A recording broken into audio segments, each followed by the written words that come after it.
sur cette conférence pour partager la parole de Dieu. Et comme nous avons dit, nous sommes dans les livres de Daniel, les dimanches et la semaine, nous sommes dans le grand thème de la famille. Et nous bénissons le Seigneur qui nous réunit dans cette famille de Dieu, qui veut que nous soyons ce matin comme nous sommes. Nous le bénissons et nous bénissons son action au milieu de nous. Croyez-moi, bien-aimés, ce qui se passe dans la semaine, la Bible dit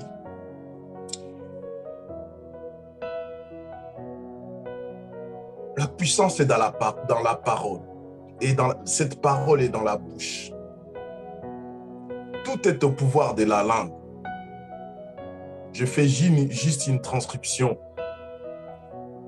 Lorsque nous écoutons celle qui est la parole de Dieu, bien-aimés, croyez-moi que nous ne le voulons pas. La Bible dit, ceux qui aiment la parole en mangera le fruit. Et je suis certain, bien-aimés, si nous nous attendons à quelque chose, Dieu ne nous donnera pas autre chose que ce que nous nous attendons de lui. Et je pense que ce thème de la semaine, l'Église, la Philadelphie, l'Église, corps du Christ, en a besoin. Et ce matin, bien-aimés, laissez-moi nous entretenir sur les livres de Daniel. Nous avons dit le livre de Daniel, c'est un livre de l'Ancien Testament, mais qui, son son de cloche retentit jusqu'aujourd'hui. Et je l'ai dit, cela n'engage que moi, Daniel est le prophète évangélique. Daniel a une vision d'avance. Daniel est l'image. Ces jeunes juifs déportés en Babylone est l'image de l'Église, est l'image des chrétiens que nous sommes, toi et moi. Daniel est l'image de l'Église locale. Daniel est l'image de l'Église universelle. Dans Babylone, qui est le système mondain, je l'ai dit dans les livres de Daniel, il est question de temps de nations. Les 6 premiers livres nous parlent de temps de nations. Et nous voyons comment l'homme de Dieu, comment ces jeunes hommes, ces juifs en déportation, en exil, dans un pays étranger, ont su rester fidèles, constants. Ont su garder la tête haute devant l'adversité, devant les épreuves. Et ce matin, bien-aimés, laissez-moi nous entretenir rapidement sur les livres de Daniel. Nous sommes dans Daniel chapitre 6. Comme d'habitude, j'avais demandé à ce que nous lisons cela avant. Mais je fais une lecture rapide. Ce n'est pas pour nous donner une idée, mais juste pour que nous entendons un peu ce qui sera dit après. Je lis la parole de Dieu. Darius le Mède reçut la royauté à l'âge de 62 ans. Darius trouva bon d'établir sur le royaume 120 sapâtres qui devaient être dans tout le royaume.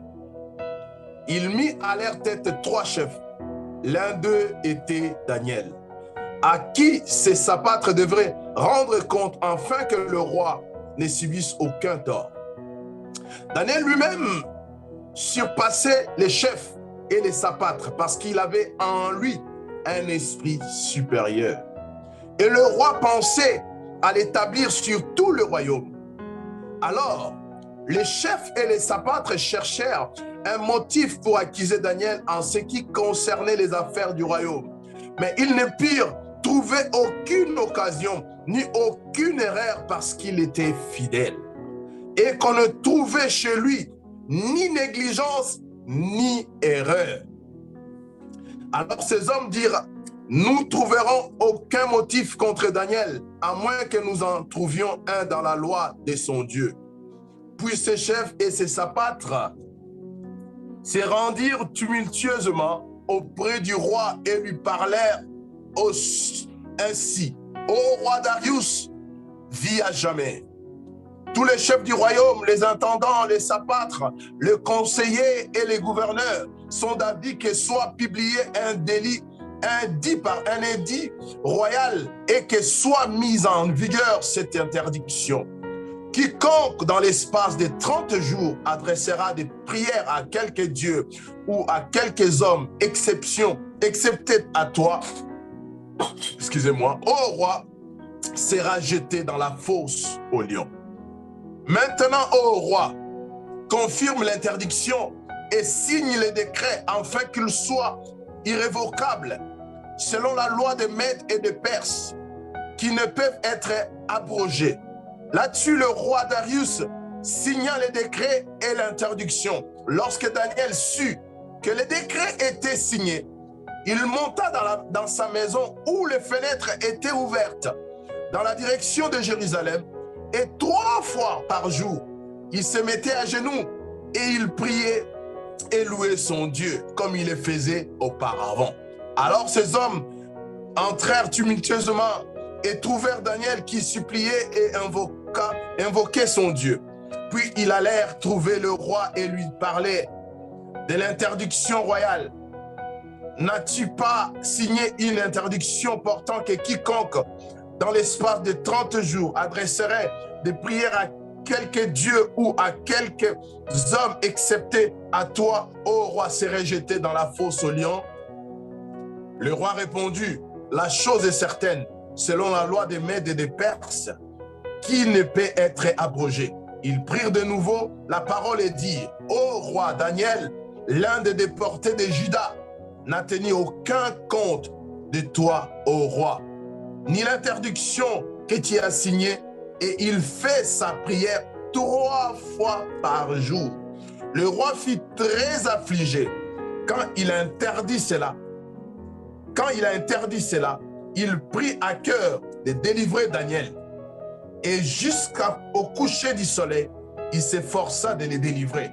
Mais ces hommes revinrent tumultueusement auprès du roi et dirent au roi, sache, ô roi, que la loi des Mèdes et des Perses exige que toute interdiction ou tout décret confirmé par le roi soit irrévocable. Alors le roi ordonna d'amener Daniel et de le jeter dans la fosse au lion. Le roi prit la parole et dit à Daniel, puisse ton Dieu que tu sers avec persévérance te sauve. On apporta une pierre et on l'a mise sur l'ouverture de la fosse. Le roi la scella de son anneau et de l'anneau de ses grands, afin que rien ne soit changé à l'égard de Daniel. Le roi se rendit ensuite dans son palais, il passa la nuit à jeun. Il ne fit pas venir des concubines auprès de lui et les sommets les fouillaient. Le roi s'éleva au point du jour avec l'aurore et alla précipitamment à la fosse au lion. Et s'approchant de la fosse, il appela Daniel d'une voix triste. Le roi prit la parole et dit à Daniel, Daniel, serviteur du Dieu vivant, ton Dieu que tu sers avec persévérance, a-t-il pu te délivrer de lion? Et Daniel mit à parler au roi. Roi, vis à jamais. Mon Dieu a envoyé son ange et fermé la gueule de lions qui ne m'ont fait aucun mal, parce que j'ai été trouvé innocent devant lui, devant toi non plus, ô roi, je n'ai rien fait de mal. Alors, le roi eut une grande joie et ordonnant de faire retirer Daniel de la fosse. Daniel fit retirer de la fosse et on ne trouva sur lui aucune blessure parce qu'il avait eu foi à son Dieu. Le roi ordonna que ces hommes qui avaient accusé Daniel soient amenés et jetés dans la fosse aux lions. Et leurs enfants et leurs femmes, et avant qu'ils soient parvenus au fond de la fosse, les lions se mirent sur eux et brisèrent tous leurs os. Après, le roi Darius écrivit à tout le peuple, aux nations, aux hommes de toute langue qui habitaient sur toute la terre, que la paix soit avec vous et en abondance. Je donne l'ordre que dans toute l'étendue de mon royaume, on y ait de la crainte et du respect devant les dieux de Daniel. Car il est le Dieu vivant. Il subsiste à jamais. Son royaume ne sera jamais détruit. Car il est de Dieu puissant. Il vit éternellement. Son royaume ne sera pas détruit. Car son règne est infini. Et sa domination durera de jusqu'à la fin. C'est lui qui sauve et qui délivre, qui opère des signes et des prodiges dans les cieux et sur la terre. C'est lui qui a sauvé Daniel de la griffe de lion. Daniel lui-même prospéra sous les règnes de Darius et sous les règnes de Cyrus les Perses. Alléluia. Bien-aimés, nous sommes dans Daniel chapitre 6. Nous avons vu Daniel chapitre 5, chapitre 4, chapitre 3, chapitre 2, chapitre 1. Et nous avons vu l'histoire d'où ça a commencé. Si nous sommes, je dirais, 65 ans, entre 65 et 60 ans, après que ces jeunes juifs ont été déportés de Jérusalem.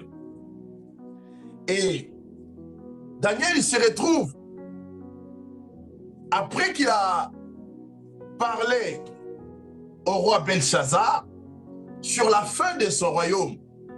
Et le roi Belshazzar, qui lui donne quand même des vêtements royaux, parce qu'il lui avait promis. Et son royaume n'avait plus d'impact, parce que les Mèdes et les Perses devraient récupérer la ville. Pendant qu'il parlait, pendant qu'il faisait la fête, comme je l'avais dit, la ville était encerclée.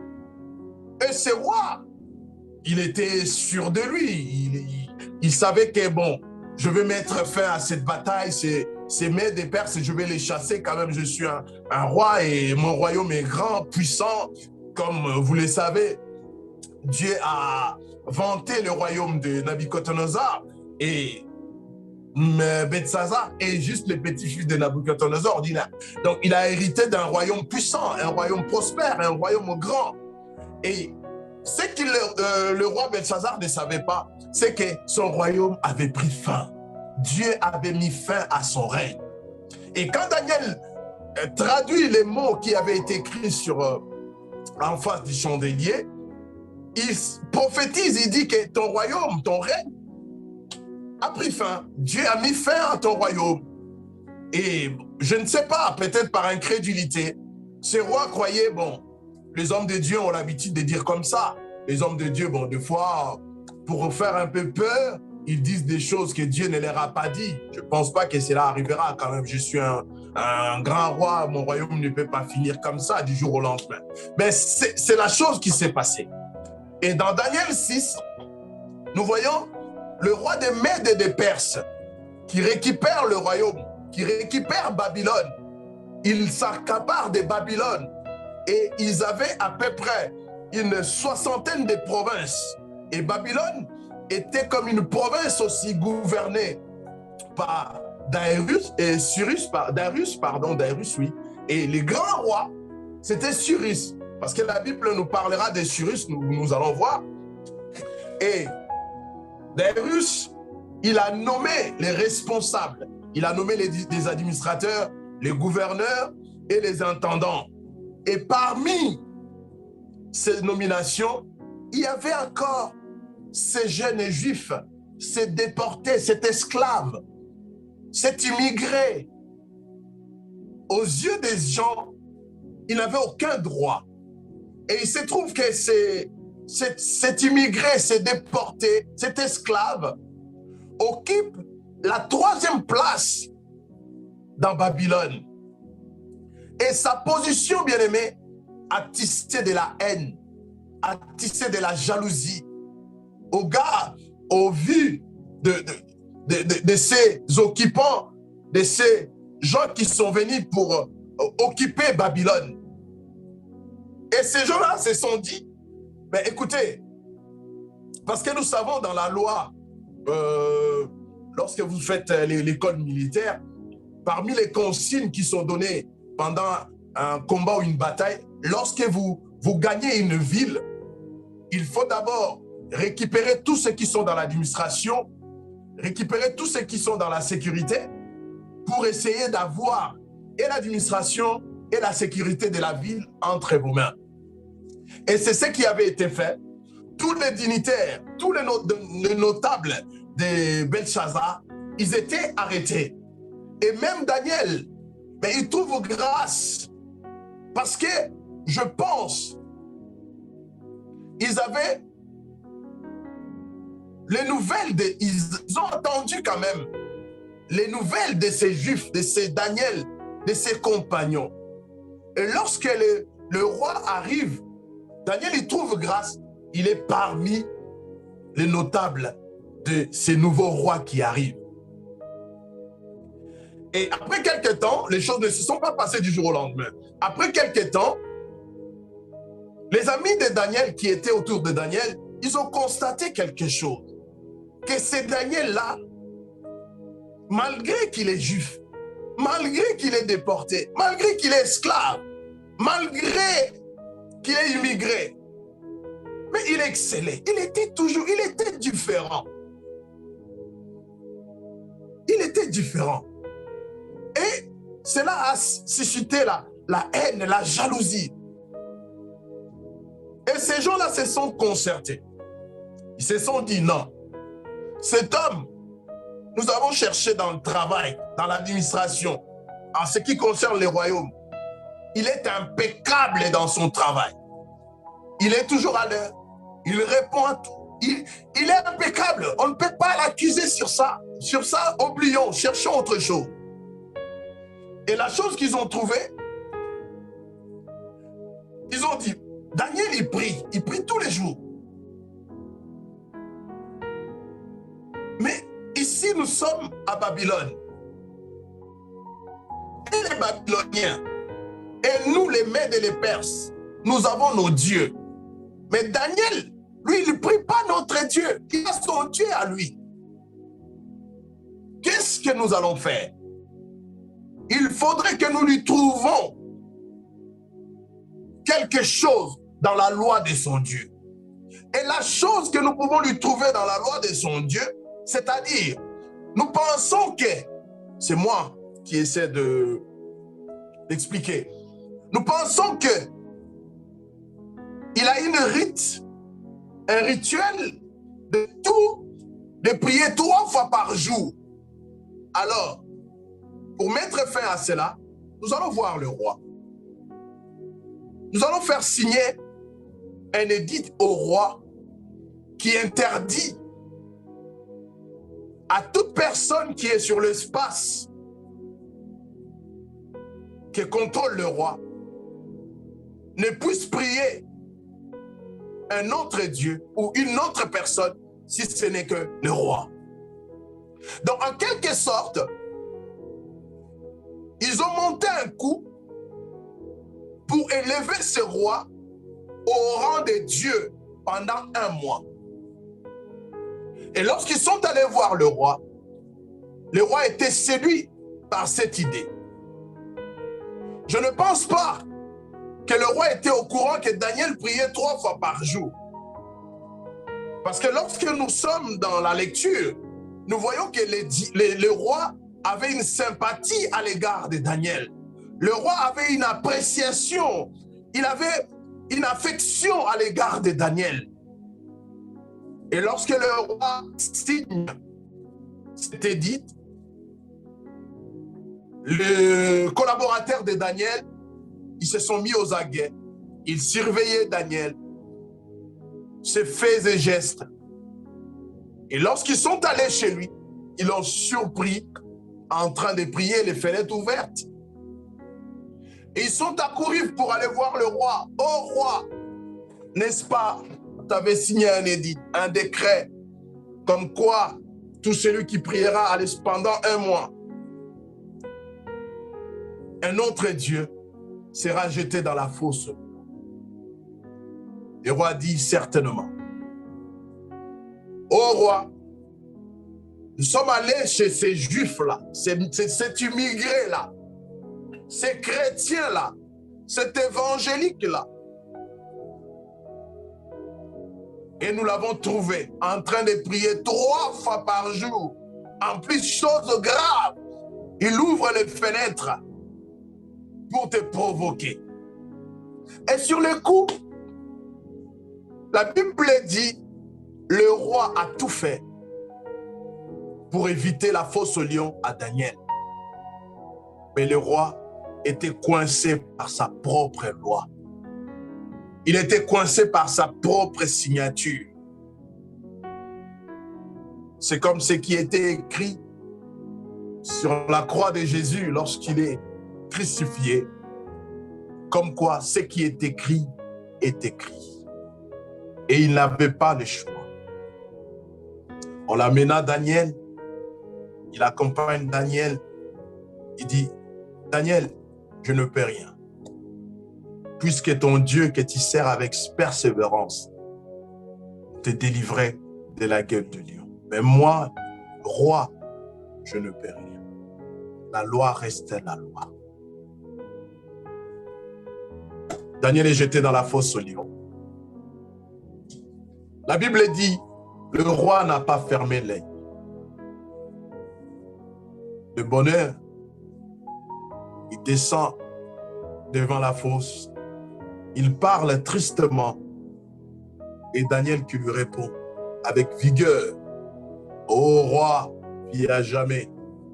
Je suis là, t'inquiète. Mon Dieu m'a protégé. Et sur ce, le roi a pris Daniel. Il a reconnu le Dieu de Daniel. Il a publié une loi à l'espace de son royaume qu'on ne devrait adorer aucun autre roi. Aucun autre Dieu, pardon, si ce n'est le Dieu de Daniel. Parce qu'il a vu les choses. Il a vu les choses. Bien-aimés dans le Seigneur, je voudrais nous entretenir ce matin sur ces sujets. Je ne cesserai de vous dire, peut-être que vous allez dire que je suis en train de me répéter, mais c'est juste pour attirer notre attention. Ce livre est riche en rebondissements. Ce livre nous interpelle aujourd'hui. Comme Daniel, nous sommes dans cette cacophonie de religions. Nous sommes dans cette cacophonie de dénominations. Nous sommes dans cette cacophonie de prêches, de prédications. Nous ne savons pas à quel saint se vouer. Nous ne savons pas à qui se confier.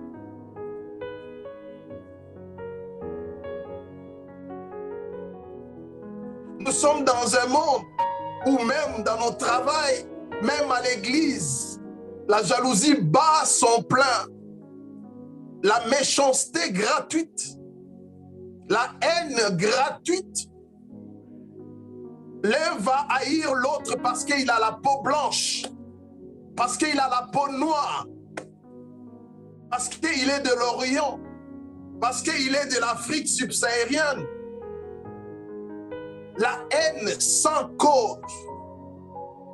La jalousie. Juste parce qu'il a une belle voiture. Juste parce qu'il a une belle femme. Juste parce qu'il s'habille bien. juste parce qu'il parle bien, juste parce qu'il vient d'avoir les papiers, juste parce qu'il n'est pas ce que moi je suis.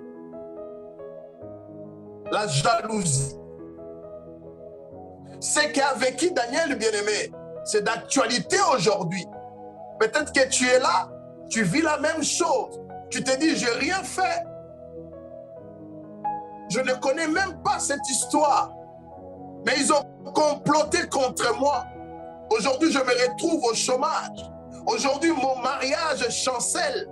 Aujourd'hui, mes relations ne tiennent plus. Aujourd'hui, dans ma famille, tout le monde ne me regarde plus comme avant. Parce que quelqu'un est allé dire des choses que je ne connais ni d'Adam ni d'Ève. Tu te dis, mais qu'est-ce que je dois faire? Comme Daniel, les agents du diable montrent le plan contre l'Église de Dieu. Il y a des lois qui sont votées, bien-aimés. Vous croyez que la loi sur l'homophobie est votée pour les homosexuels? Non. La loi est faite pour ceux qui violent la loi. Mais toi et moi, lorsque nous parlons contre l'homosexualité. En quelque sorte, nous violons la loi. Et cette loi est faite pour nous. Comme je l'avais dit la fois dernière, aujourd'hui, le diable ne nous combat pas seulement dans la rue. Le diable, il monte ses plans dans les institutions. C'est lui qui a les parlementaires entre ses mains. Il fait voter les lois. Aujourd'hui, les mariages pour tous, c'est presque, je dirais, c'est presque dans le monde entier. C'est oui et amen. Et pendant ce temps, bien-aimé, l'Église est dans la distraction. Pendant ce temps, tu es dans la distraction. Écoutez, bien-aimé, qu'est-ce qui s'est passé?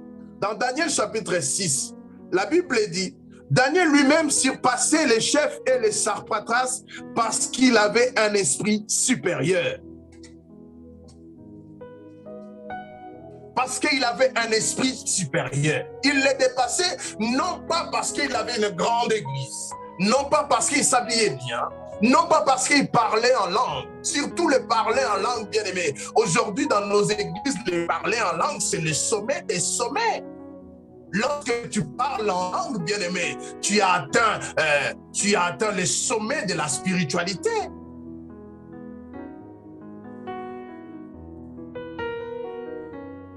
Nous pensons que toutes ces choses peuvent faire peur au diable. Le parler en langue ne fait pas peur au diable. Il a ses agents qui parlent en langue. Lui-même, il parle en langue. N'est-ce pas, Paul, il parle de langue des démons? Donc, Daniel avait une différence avec tous ses collaborateurs. Ils ont reconnu qu'en Daniel, il y avait un esprit supérieur. Bien aimé, dans les temps où nous sommes, nous avons intérêt à avoir un esprit supérieur. L'esprit supérieur, nous ne voyons pas ici Daniel dominer sur ces sujets. Nous ne voyons pas ici Daniel dominer sur ses collaborateurs. Nous ne voyons pas ici Daniel dominer sur les Mèdes et les Perses. Mais en lui, il y avait un esprit qui était autre que l'esprit qui était dans ses collaborateurs. Il avait un esprit supérieur. Et quelqu'un a un esprit supérieur, bien-aimé. Lorsqu'un complot est monté contre lui, ici dans le verset 5, les gens qui montent le complot contre Daniel, écoutez ce qu'ils disent. Mais ils ne purent trouver aucune occasion, ni aucune erreur, parce qu'il était fidèle et qu'on ne trouvait chez lui ni négligence, ni erreur. Bien-aimés dans le Seigneur, combien dans notre vie, combien de fois nous ne nous sommes pas retrouvés dans l'erreur? Combien de fois nous ne sommes pas négligents? Comment nous travaillons dans l'œuvre de Dieu? Comment nous travaillons dans nos travaux lorsque nous sommes à nos travaux séculiers? C'est lui qui nous apporte notre pain.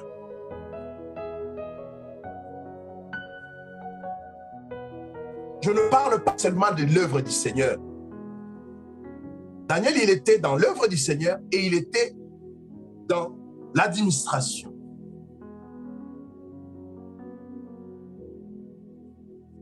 Cet homme de Dieu, il va être condamné, il va être inculpé, il va être mis à mort, non pas parce qu'il avait violé la loi de Dieu, parce qu'on l'a accusé d'avoir violé une loi politique.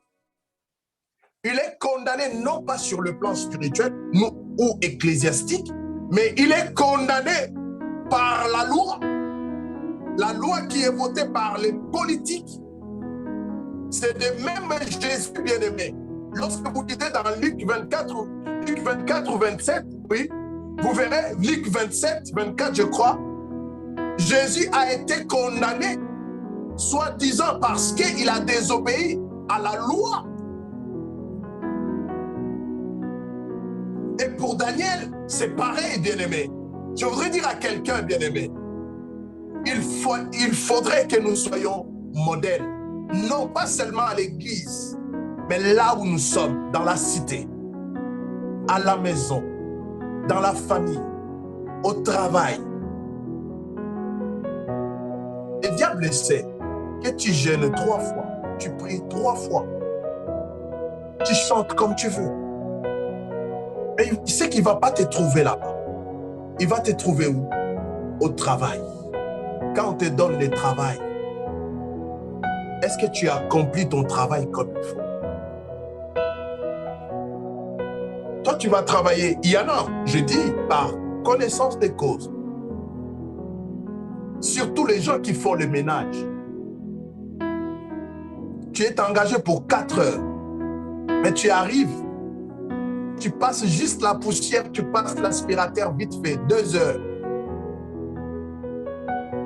Tu commences à te balader jusqu'à ce que tu sors 4 heures après, tu badges comme si tu as travaillé 4 heures. C'est du vol. C'est du vol. Il y en a même qui envoient leur badge par leurs collègues. Vas-y, comme toi, tu commences à 8 heures, badge à 8 heures comme ça ferait comme si moi j'avais aussi commencé à 8 heures. Bien-aimés, dites-vous maintenant, s'il faudrait maintenant voir en toi la chrétienté, sur quel point? Parce que tu pries? Parce que tu chantes? Parce que tu dis à tout le monde tu es chrétien? Bien-aimés, ce n'est pas ça qui fait de nous enfants de Dieu. Ce n'est pas ce qui a fait de Daniel, ce qu'il est devenu. La Bible dit, on n'a trouvé aucune erreur, aucune négligence.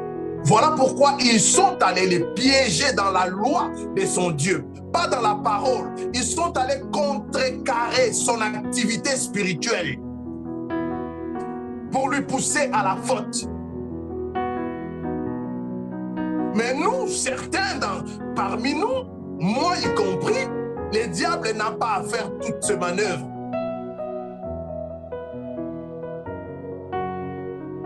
Doucement et lentement, il nous pousse à l'erreur, doucement, et nous nous soumettons à lui aisément jusqu'à nous trouver dans l'erreur. Nous ne voyons pas ici, bien-aimés. Daniel pouvait dire, oh, c'est pas grave, la chair est faible, l'esprit est disposé. Non! Daniel est resté fidèle. Cet homme est resté fidèle. Il pouvait se dire, ah, mais de toute façon, ils ne vont pas m'entendre. Je ferme les fenêtres et je prie dans mon cœur. Car Dieu entend aussi le cœur. Non. Bien-aimé, il y a certaines habitudes où on ne doit pas les perdre. Moi, j'aime bien l'appeler coutume. Il y a certaines certaines coutumes où on ne doit pas les perdre. La Bible dit Jésus avait coutume de prier toute la nuit.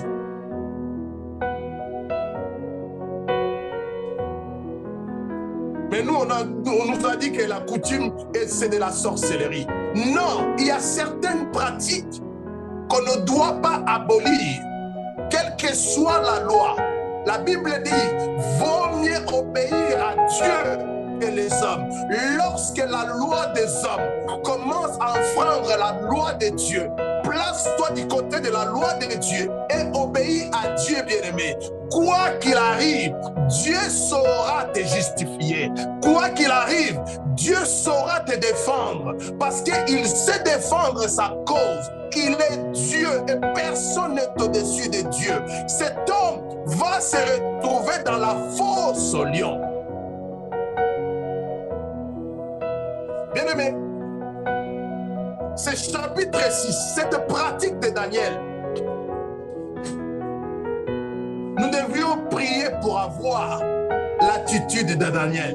Quelqu'un a chanté, Daniel vivait dans un pays où des choses étaient permises. Mais Daniel n'accomplissait pas ces choses parce que Daniel était un enfant de Dieu. Et pareil, bien-aimé, nous sommes dans un monde où tout est permis, tout est possible. Mais bien-aimé, nous, enfants de Dieu, nous devions accomplir tout ce qui est dans la volonté de Dieu. Tout ce qui n'est pas dans la volonté de Dieu est un péché. Tout ce qui n'est pas dans la volonté de Dieu nous amène tout droit devant la fosse au lion.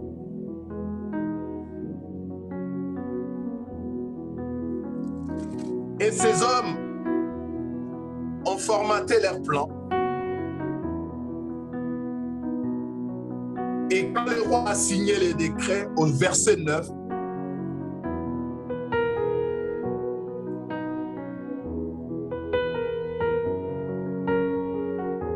au verset 10, là-dessus, le roi des Russes signa les décrets et l'interdiction. Il a signé, c'est bon, c'est fini. Mais écoutez, voyons l'attitude de ces Daniel. Au verset 11.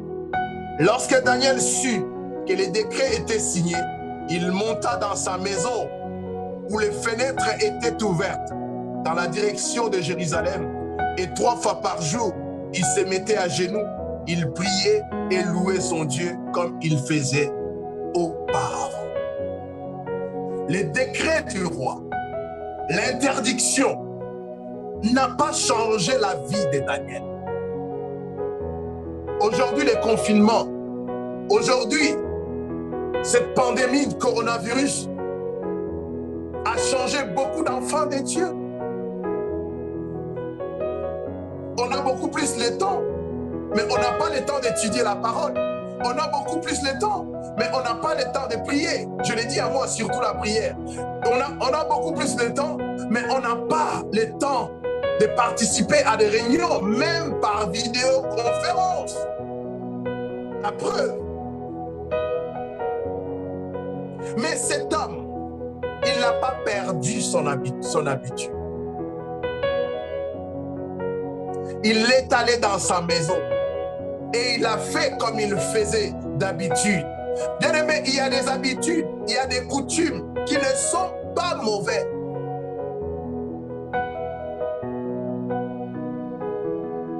Il y a des habitudes qui ne sont pas mauvaises. Il aurait pu changer pour sauver sa peau. Mais à ce moment-là, ce n'est pas sa peau qui comptait. Ce qui comptait, c'est sa relation avec le Seigneur.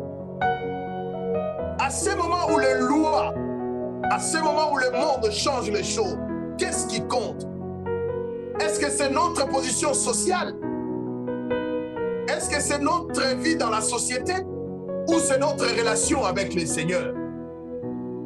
Daniel n'a pas changé, il n'a pas branché à ses habitudes, à sa communion avec le Seigneur. Il a continué à communier avec le Seigneur. Pourquoi? Parce que Daniel, je vais relever 3 choses qui caractérisent Daniel. La première, nous l'avons déjà vu. C'est ce que je suis en train de faire. La première des choses, bien-aimé, cet homme priait. La première des choses, Daniel priait. Il n'a pas commencé à prier pendant le roi Darius. Il priait, il avait l'habitude de prier et il priait en direction de Jérusalem. Pourquoi il priait en direction de Jérusalem? Il ne priait pas en direction de Jérusalem comme les musulmans les font en direction de la Mecque. Il ne priait pas en direction de Jérusalem comme les Juifs de l'ancien temps se saluaient après les événements de la destruction du temple et tout. Ils se saluaient l'an prochain à Jérusalem. L'an prochain à Jérusalem. Quand ils se voyaient l'an prochain à Jérusalem, c'est-à-dire l'année qui devrait suivre, ils devraient retourner à Jérusalem. Ils oubliaient que c'était la prophétie qui s'accomplissait. Ce n'était pas l'an prochain, ça devait prendre du temps. Ils ne priaient pas par religiosité. Il priait parce qu'il avait la révélation. Et il a eu la révélation où? Si vous avez vos Bibles, prenons nos Bibles dans les livres de 2 Chroniques, chapitre 6. Je vais lire cela rapidement. 2 Chroniques, chapitre 6.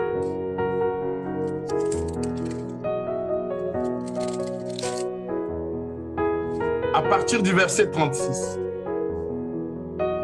Quand ils pécheront contre toi, car il n'y a point d'homme qui ne pêche pas, quand tu seras irrité contre eux, et que tu les livreras à l'ennemi, quand ceux qui les tiendront captifs, suivez bien, quand ceux qui les tiendront captifs les amèneront en captivité dans un pays lointain ou rapproché, s'ils rentrent en eux-mêmes, dans les pays où ils seront captifs, s'ils reviennent à toi, s'ils t'adressent des supplications dans les pays de leur captivité, et qu'ils disent, nous avons péché, nous avons commis des fautes, nous avons fait le mal.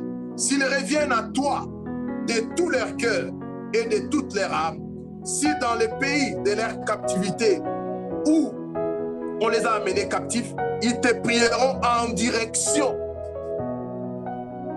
Bien-aimé, Salomon en train de prophétiser sur ce que nous sommes en train de vivre dans Daniel. Salomon est en train de prophétiser sur la déportation d'Israël. Quand ce peuple sera déporté, ils te prieront. Bien-aimé, il y a certaines choses, pardon, je finis, en direction du pays que tu as donné à leur père, de la ville que tu as choisie et de la maison que j'ai bâtie en ton nom. Voilà la raison de la fenêtre ouverte de Daniel. Ce n'était pas pour déranger les passants. Ce n'était pas pour qu'à côté les gens entendent qu'un homme priait. Ce n'était pas pour que les gens voient que c'est un homme de prière ou une femme de prière. Ce n'était pas pour que les gens entendent « Ah, cet homme prie en langue ». Il y avait une connotation prophétique. Lorsque tu pries, est-ce que tes fenêtres sont-elles ouvertes? La fenêtre ouverte, bien-aimé, c'est une perception des choses à venir. La fenêtre ouverte, c'est une projection dans l'avenir. La fenêtre ouverte, c'est un souhait dans l'avènement du Seigneur. Celui qui prie la fenêtre ouverte, il voit la main de l'Éternel, il voit l'intervention divine, il s'attend au retour, à l'avènement du Messie, il s'attend à la délivrance du Dieu d'Israël.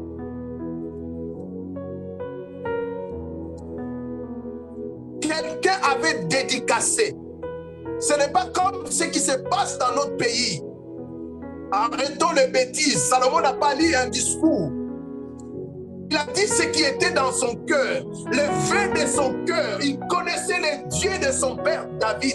Il connaissait les dieux de son père Abraham.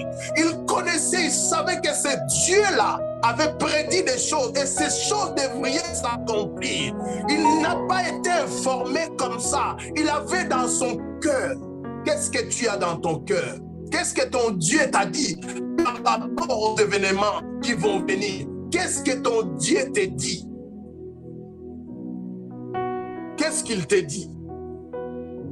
Et plus loin, nous verrons, même lorsque Daniel prit la fenêtre ouverte, il fait appel à l'avènement du Seigneur, à la délivrance. Il s'attend comme David attendait les secours de la montagne.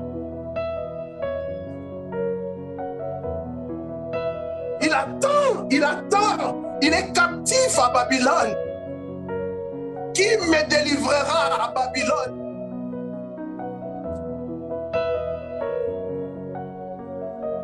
Alors ces hommes entrèrent tumultueusement, parce qu'ils viennent de surprendre Daniel.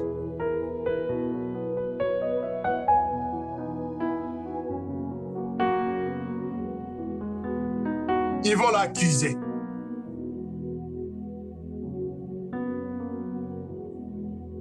Cet homme n'obéit pas à tes lois, roi. Il fait exécuter la loi.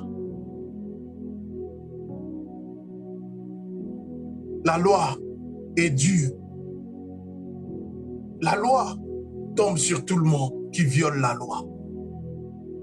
Il est tombé sous les coups de la loi. Le roi n'avait plus le choix. Au verset 17. Alors le roi ordonna qu'on amène Daniel et les jeta dans la fosse. Le roi prit la parole et dit: Daniel,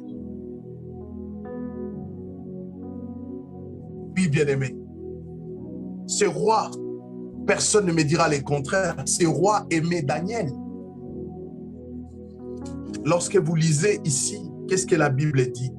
Le roi voulait même l'établir la troisième personnalité du royaume. Ce n'est pas n'importe qui.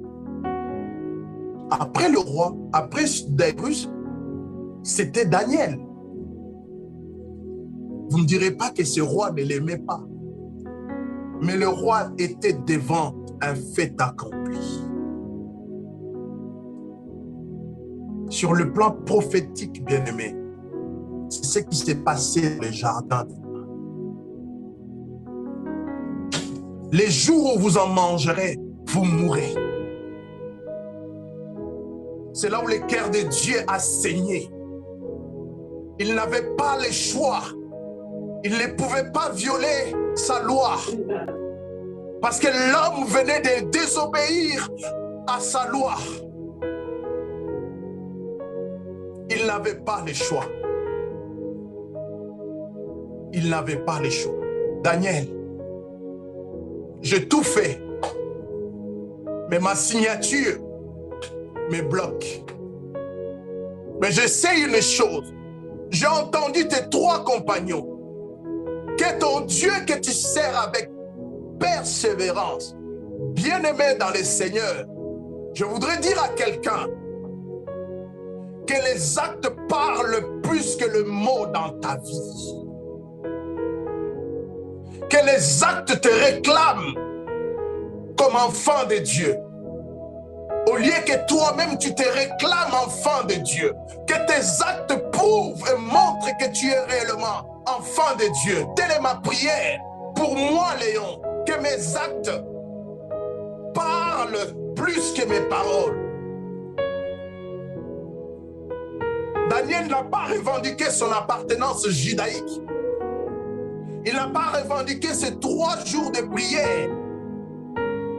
Mais le roi a reconnu dans Daniel quelque chose que lui-même, Daniel, ne s'est pas vanté de cela. Combien de fois, bien-aimés, nous parlons beaucoup, mais nos actes ne montrent rien par rapport à ce que nous disons. Nous sommes la tête et non la queue. La tête qui va se dénuder partout, on voit la nudité de la tête, excusez-moi, la nudité de la tête partout, les insanités, les bêtises de la tête partout, et la tête se réclame, je suis la tête et non la queue. La tête qui se dit enfant de Dieu, on ne voit aucun fruit de l'Esprit de Dieu dans la vie de la tête.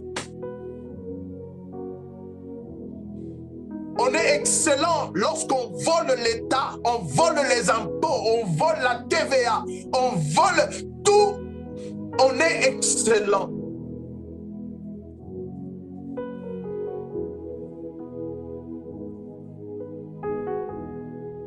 Daniel, que ton Dieu que tu sers avec persévérance.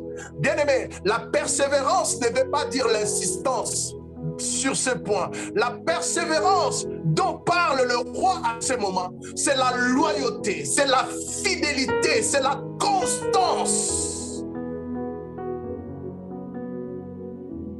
Toi, le matin, la nuit, tu es chauve-souris, la nuit, tu es un oiseau, le matin, tu es une souris. On ne sait pas qui tu es. Tu es une sirène. Nicolas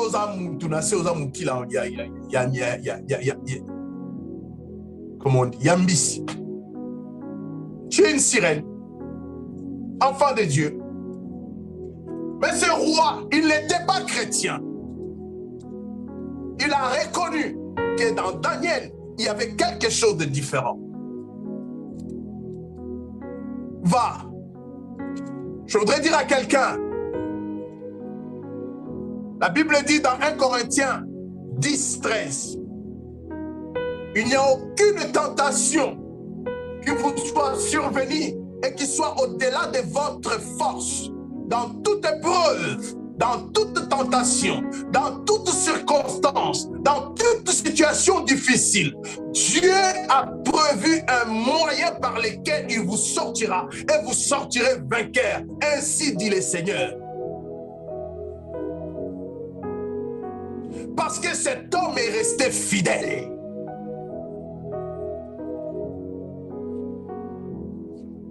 Cet homme est resté fidèle.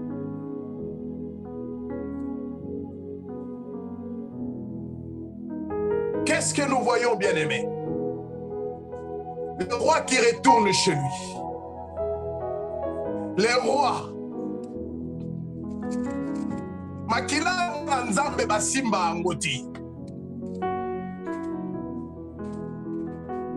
Tu n'as pas le droit de toucher à la vie d'un enfant de Dieu et avoir la vie paisible et dormir dans la tranquillité. La Bible dit le roi n'a pas eu sommeil. Mais Daniel, dans la fosse au lion, il est resté zen parce qu'il avait un Dieu. Je voudrais dire à quelqu'un, Daniel était dans la fosse au lion. Peut-être que toi, ta fosse au lion n'est pas comme celle de Daniel. Tu es dans la fosse au lion parce que tu n'as pas de papier. Tu es dans la fosse au lion parce que ton mari t'a quitté, parce que ta femme t'a chassé. Tu es dans la fosse au lion parce que tu n'as pas d'enfant. Tu es dans la fosse au lion parce que tu n'as pas de travail. Tu es dans la fosse au lion parce que les gens se moquent de toi. Ton ministère ne prolifère pas. Tu es dans la fosse au lion parce que tu es dans les difficultés. Tu es dans la fosse au lion parce que celui-ci est ton troisième homme et tu as 6 enfants. Tu es dans la fosse au lion parce que le monde te dénigre. Mais reste merci. Reste fidèle. Reste fidèle. Bien-aimé dans le Seigneur, Daniel n'était pas sauvé par rapport à ses prières, ni à ses jeûnes, mais parce qu'il était fidèle devant Dieu. Il est resté fidèle à Dieu. Il est resté fidèle à Dieu. Reste fidèle. C'est Dieu-là qui t'a fait la promesse. C'est Dieu-là qui t'a appelé au ministère. C'est Dieu-là qui a permis les choses qui sont arrivées dans sa vie. C'est Dieu-là est capable. Il est fidèle. Il est fidèle.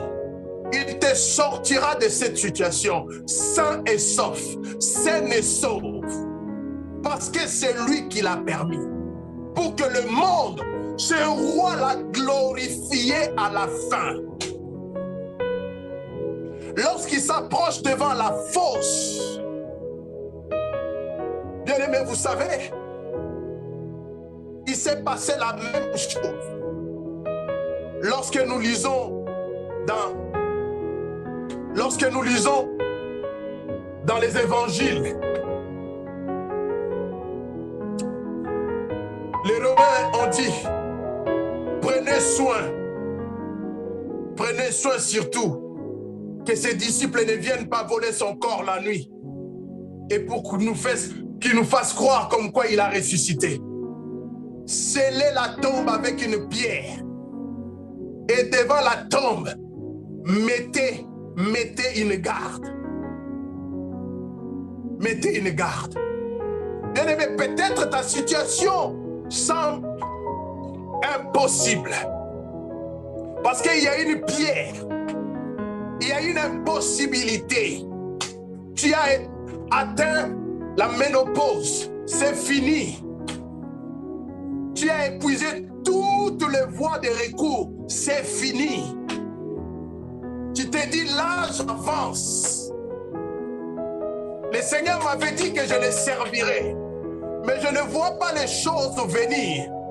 Tu as une garde qui veille nuit et jour, qu'on ne vienne pas voler ta vie, qu'on ne vienne pas changer quelque chose dans ta vie. La situation doit rester intacte, inchangée.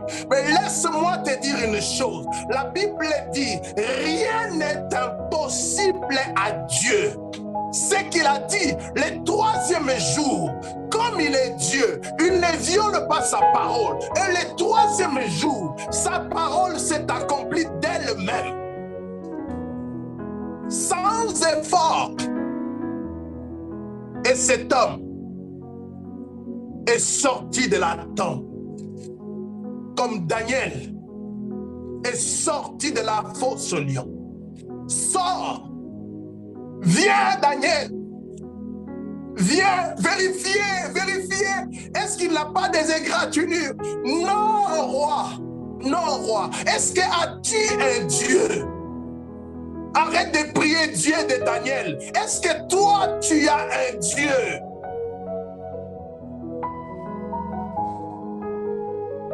Daniel a fait de Dieu de ses pères son Dieu. Il dit, mon Dieu a envoyé un ange. La Bible dit, l'ange de l'Éternel campe autour de ceux qui les craignent et les préserve du danger. Crains-tu Dieu? Si tu crains Dieu, t'inquiète. Sois calme. Tu verras la délivrance de l'Éternel.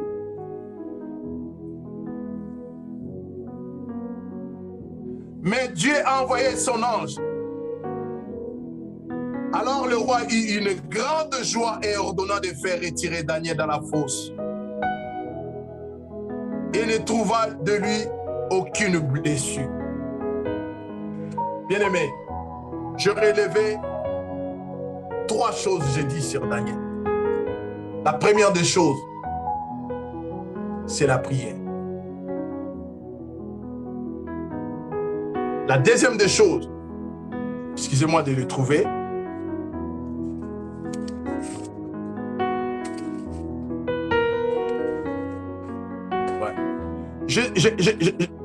Pardon, je retenu 3 choses. Marquez cela. La première des choses, il avait un esprit supérieur. La deuxième des choses, il lisait les Écritures. Voyons cela rapidement. Daniel chapitre 9, verset 1. Verset 1 à 3. Je vais lire rapidement. Daniel 9, verset 1. La première année de Darius, fils d'Assurus, de la race des Mèdes, lesquels étaient devenus rois du royaume des Chaldéens, la première année de son règne, Moi, Daniel, j'ai compris par les livres qu'il devrait s'accomplir 70 ans pour le ruine de Jérusalem, d'après le nombre d'années dont l'Éternel avait parlé au prophète Jérémie. J'ai tourné ma face vers le Seigneur Dieu afin de recourir à la prière et aux supplications par les jeûnes, les sacs et la cendre. Daniel a lu Jérémie. Tu veux servir le Seigneur, mais tu ne veux pas lire là-bas. L'esprit supérieur, ce n'était pas le parler en langue. C'était sa constance, sa fidélité à Dieu, sa probité. Il est resté constant. La vie ou la mort, Jésus-Christ mon sauveur. Il était plongé dans les Écritures. Il ne revendiquait pas des choses qu'il ne connaissait pas. Il ne s'attendait pas à quelque chose qu'on lui avait dit. Mais lui-même, il avait la preuve de ces choses. Il était plongé dans les Écritures. Il a compris les choses du roi Darius parce qu'il a lu Jérémie.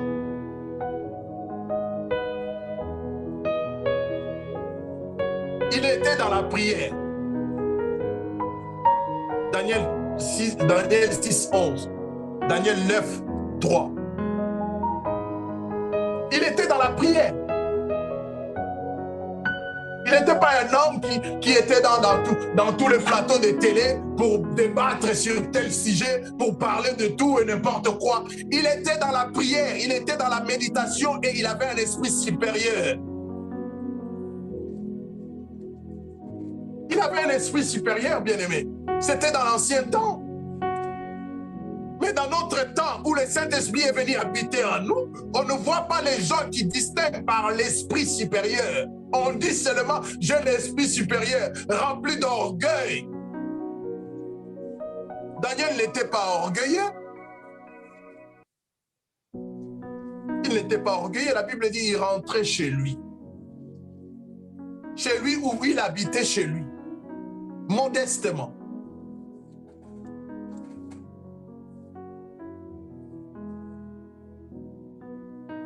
Je vais rajouter une chose. Il avait la foi. Il avait la foi. Il espérait à la délivrance d'Israël.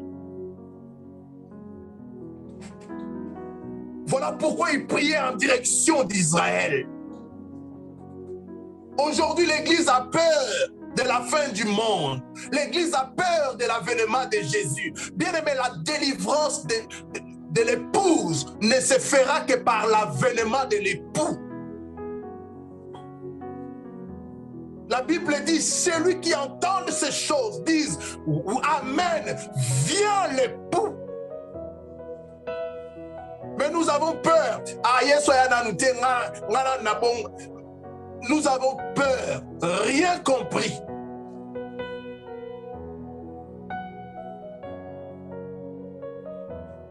Lisons Daniel 7, rapidement. Daniel 7, 13 à 14. J'ai regardé pendant mes visions nocturnes, et voici que sur les nuées du ciel, arriva comme un fils d'homme. Il avait une vision prophétique. Il avait une attitude prophétique. Il avait des temps de prière prophétique.